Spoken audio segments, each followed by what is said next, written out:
Hello friends, बुकीपीडिया पर आप सभी का स्वागत है। आज हम बात करने वाले हैं the 3 minute rule by Brant Pinvidic book के बारे में। उस दिन जब लविश ने अपनी कंपनी की तीसरी बड़ी क्लाइंट मीटिंग फाइनल की तो उसे लगा कि यह उसकी लाइफ का सबसे बड़ा प्रोजेक्ट हो सकता है। प्रेशर भी उतना ही था।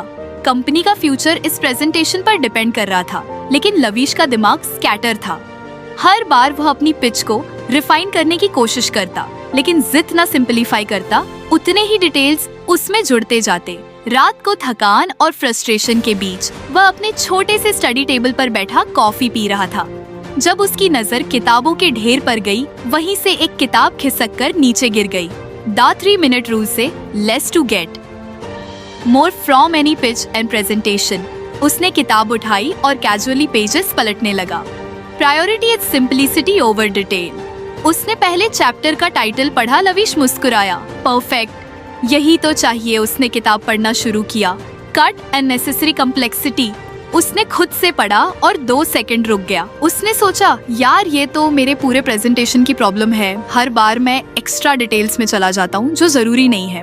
पिनविडिक ने लिखा था कि ऑडियंस कोर आइडियाज को जल्दी प्रोसेस करती है, लेकिन एक्स्ट्रा डिटेल्स उनकी अटेंशन डाइल्यूट कर देती है। एलव को याद आया कि जब उसने अपनी टीम को पिच प्रैक्टिस करवाई थी तो फीडबैक यही था, टू मच इन्फॉर्मेशन बॉस। उसने यह बात सीरियसली नहीं ली थी। अब लगा कि शायद वही सबसे बड़ी गलती कर रहा था। अगली सुबह उसने अपनी एंटायर प्रेजेंटेशन खोल ली। एक एक स्लाइड को स्क्रूटनाइज करने लगा। यार ये तो 15 मिनट की कहानी बन गई है। कौन सुनने वाला है इतना लंबा प्रेजेंटेशन, उसने खुद से कहा। फिर उसने किताब में एक लाइन पर अंडरलाइन किया। स्पष्टता तब आती है जब आप अनावश्यक को दूर कर देते हैं। लविश ने उस प्रेजेंटेशन में से सबसे जरूरी पॉइंट्स निकाले। उसने अपनी पूरी टीम को बुलाया। ओके गाइस, हम सब कुछ डिलीट करने वाले हैं, सिर्फ एसेंशियल्स पर फोकस करेंगे।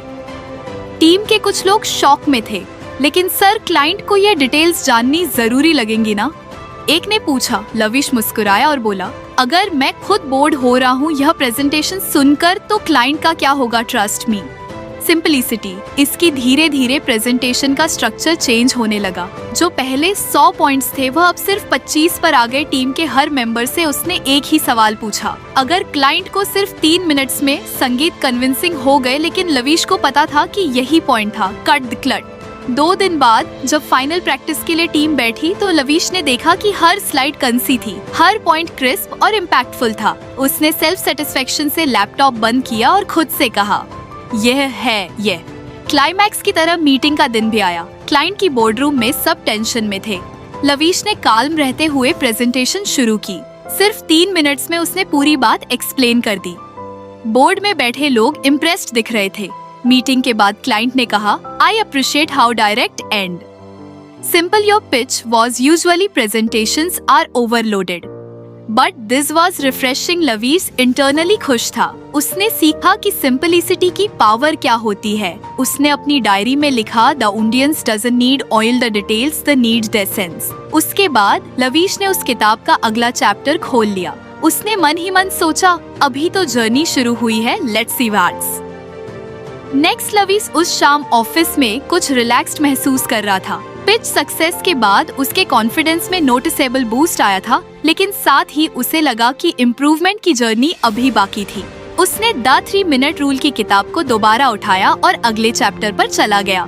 Use the WHSI method. Lavish ने पहली लाइन पढ़ी और वह इमीडिएट इंट्रिग हो गया। पिनविडिक ने लिखा था कि एक इम्पैक्टफुल पिच बनाने का सबसे आसान तरीका है इसे 4 पिलर्स पर स्ट्रक्चर करना। W, what is your obvious? How does it work? A, are you sure? C, can you do it? W, a C sound. Simple. Lavish ने बड़बड़ाया, लेकिन उसने जल्दी ही रियलाइज सी इस मेथड की स्ट्रेंथ थी। ओके, उसने मन ही मन सोचा, let's apply this to my next pitch. अगले हफ्ते उसे एक नए पोटेंशियल क्लाइंट को पिच करना था। यह प्रोजेक्ट उससे भी बड़ा था। अगर यह पिच सक्सेसफुल होती तो उसकी कंपनी को लॉन्ग टर्म क्लेमेशन मिल सकता था, लेकिन इस बार लविश ने ठान लिया था कि वह पुराने मिस्टेक्स रिपीट नहीं करेगा। उसने व्हाइट बोर्ड निकाला और उस पर बड़ा सा WHAC लिख दिया। फिर उसने खुद से पूछा, व्हाट इज योर ऑफी? लविश ने अपनी प्रोडक्ट का कोर आइडिया लिखना शुरू किया। पहले तो उसने फैंसी वर्ड्स और जटिल डिटेल्स डाल दी।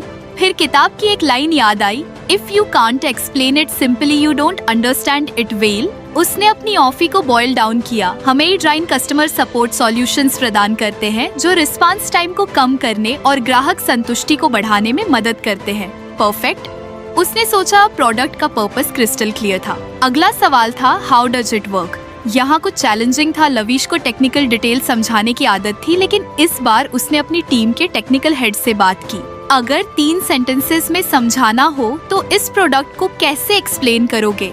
उसने पूछा अगर आपको हमारी फ्री समरी अच्छी लगती है तो आप हमारे चैनल को सब्सक्राइब कर सकते हैं, हमारी मेंबरशिप खरीद सकते हैं या हमें यूपीआई के थ्रू सपोर्ट कर सकते हैं।